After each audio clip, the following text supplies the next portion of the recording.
समस्या को सुलझाने आया हुआ था। बुरे लोग तो नहीं, मुझे वो बेचारे लग रहे थे, इसलिए मैं उनकी बात मानने तैयार हो गया। अच्छा ठीक है, ऊपर कहाँ है वो? अपने रूम में? हाँ, राइट साइड का पहला रूम। ऊपर उठने से पहले मैंने दोनों को कुछ देर देखा।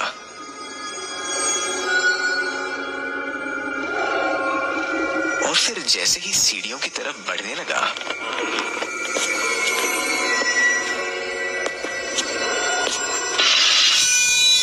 मेरा दिल एकदम से तेज धड़कने लगा जब मेरा पैर किसी लोहे की चीज से टकराया।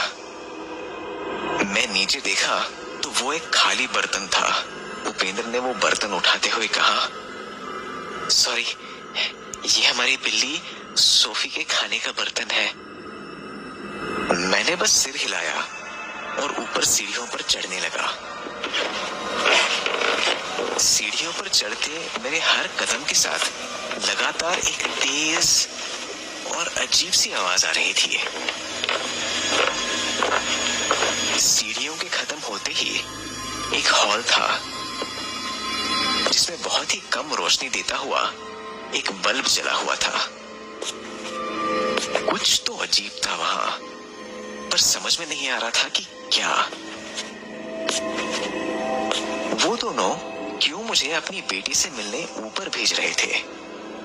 अपनी बेटी को खुद ऊपर से क्यों नहीं लाए? और मैं क्यों ऊपर आने को तैयार हो गया? शिवानी के बेडरूम से जरा सी भी रोशनी बाहर नहीं आ रही थी। पहले में दरवाजा खटखटाया, पर अंदर से कोई जवाब नहीं आया।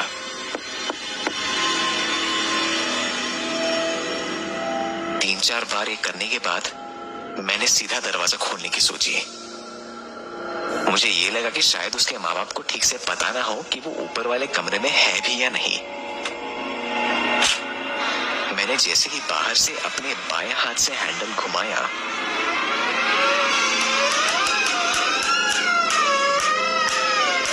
दरवाजा धीरे से अंदर की ओर खुला।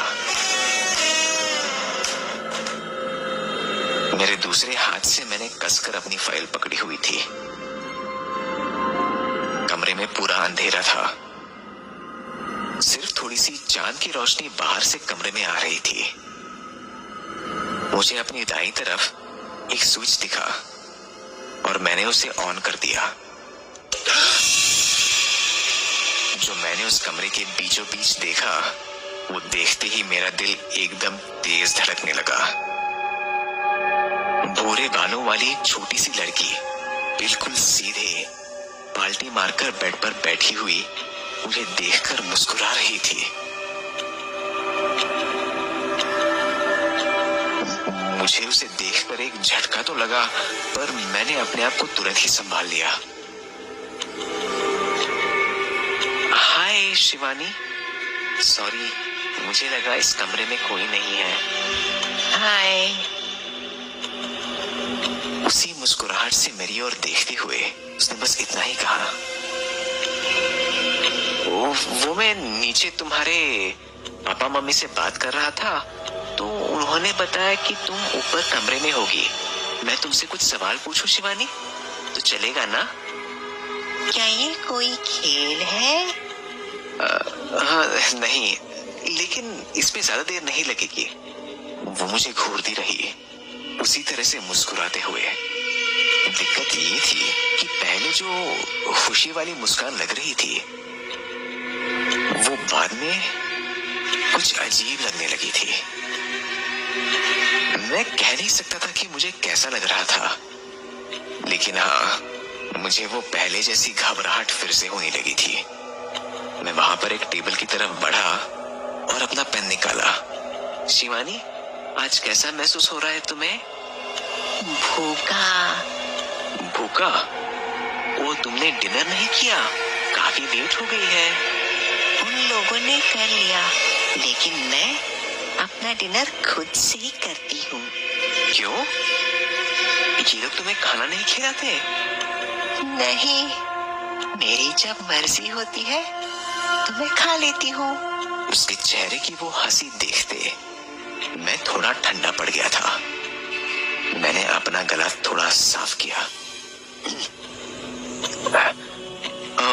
मम्मी पापा अच्छे लगते हैं? पहले लगते थे। उसने अपना सिर थोड़ा नीचे झुका लिया और बाएं कंधे की तरफ गर्दन झुकाकर वैसे ही मुस्कुराते हुए मुझे देखती रही। शिवानी, तुम्हें सब कुछ अच्छे से बताना पड़ेगा ताकि मुझे पता चले कि यहाँ असल में हो क्या रहा है, ठीक है?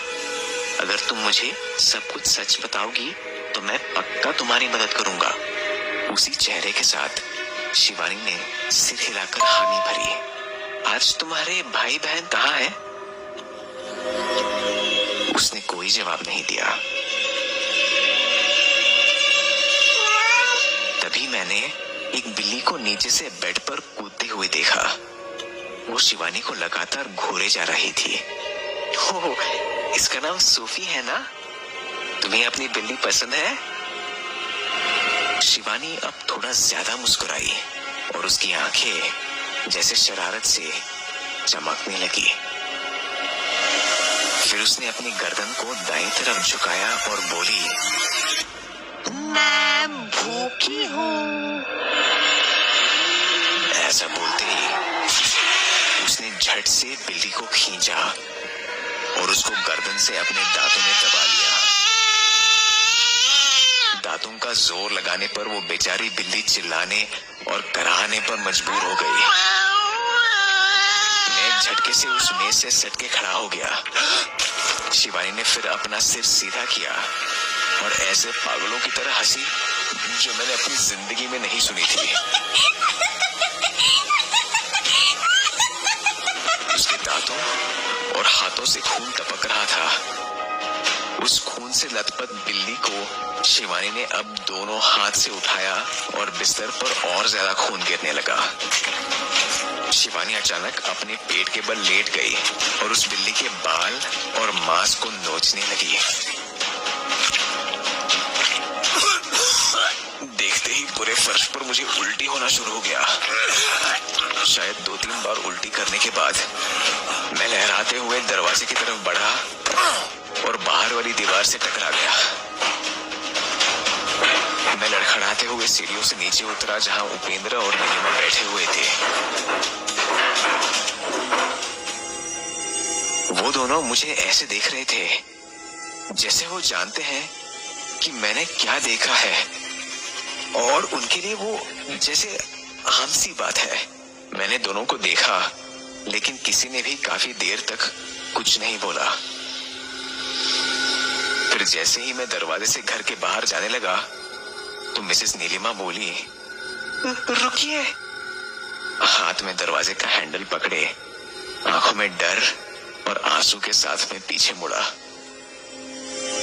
मिसेस नीलिमा एकदम दुखी आंखों से अपने पति के हाथ को जोर से दबाए हुए बोली, क्या हुआ? आप हमारी मदद नहीं करोगे?